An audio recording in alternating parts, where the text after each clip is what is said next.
नमस्कार. थंबनेलमध्ये दाखवल्याप्रमाणे हा केक बनवताना आपण मैदा वापरणार नाही आहोत, बेकिंग पावडर नाही, बेकिंग सोडा नाही, त्याचबरोबर दही किंवा दूध देखील मी इथे वापरणार नाही आहे. तरीसुद्धा हे केक एकदम स्पॉन्जी, तेवढंच टेस्टी आणि हेल्दी आहेत.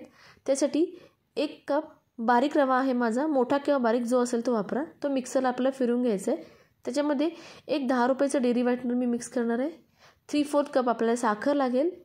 तर ही साखर बारीक नाही करणार आहे, आपण डायरेक्ट ही अंड्याबरोबर फेटणार आहोत. तर आता इथं मी पेपर लायनर वापरते आहे. तर स्टीलच्या वाट्यामध्येच हे केक बेक करून घेणार आहे मी. तर ते मी बारीक असं पीठ करून घेतलं रव्याचं. तर आता हे थोडं साईडला ठेवूयात. आता साखर आणि अंडी चांगले फेटून घेऊयात. तर हाय स्पीडवरती आपल्याला हे 10 मिनिट कमीत कमी फेटून घ्यायचं आहे, म्हणजे त्याचं व्हॉल्यूम चांगलाच इन्क्रीज होतो. तर यामध्ये 1/4 कप तेल घातलं आहे मी.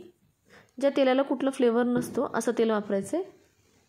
तर तेल घातल्यावरती लो स्पीडवरती काही सेकंदच आपल्याला फिरवायचं आहे. तेल घातल्यावरती जास्त जर आपण फिरवलं किंवा बीट केलं तर हे आपलं बॅटर जे फ्रॉदी झालं आहे ते एकदम खाली जाऊन बसेल. तर आता आपण बीटर वापरणार नाही आहोत. तर थोडं थोडं करत जे आपण रव्याचं पीठ बनवलं आहे आणि मिल्क पावडर ते थोडं थोडं करत मिक्स करणार आहोत. ओव्हर मिक्स नाही करायचं, हलक्या हाताने मिक्स करायचं आहे. आणि हे बॅचेसमध्येच आपल्याला रवा मिक्स करायचा आहे, एकसाथ नाही करायचं आहे, नाहीतर त्याचे असे लम्प्स होतील, गाठी गाठी बनतील.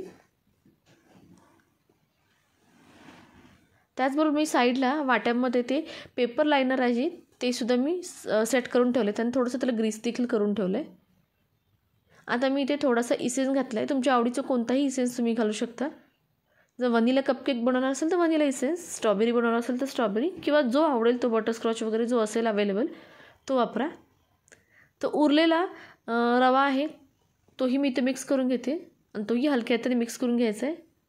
तुम्ही बघू शकता 3 अंड्याचं आपलं हे बॅटर किती जास्त झालं आहे. हे आपल्याला फ्रॉदी झालं आहे आणि तो फ्रॉदी जो आहे तो रवा घातल्यावर आपण अजिबात जिरू दिलं नाही, हलक्या हाताने सगळं बॅटर मिक्स करून घेतलं आहे. आता हे जे ब्लेडला लागलेलं आहे तेही आपण बॅटर काढून घेऊयात आणि स्पॅच्युलाने मिक्स करून घेऊयात.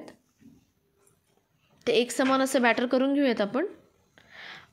आणि आता चमच्याच्या साह्याने आपल्याला हे आपले कपकेक्समध्ये भरायचं आहे.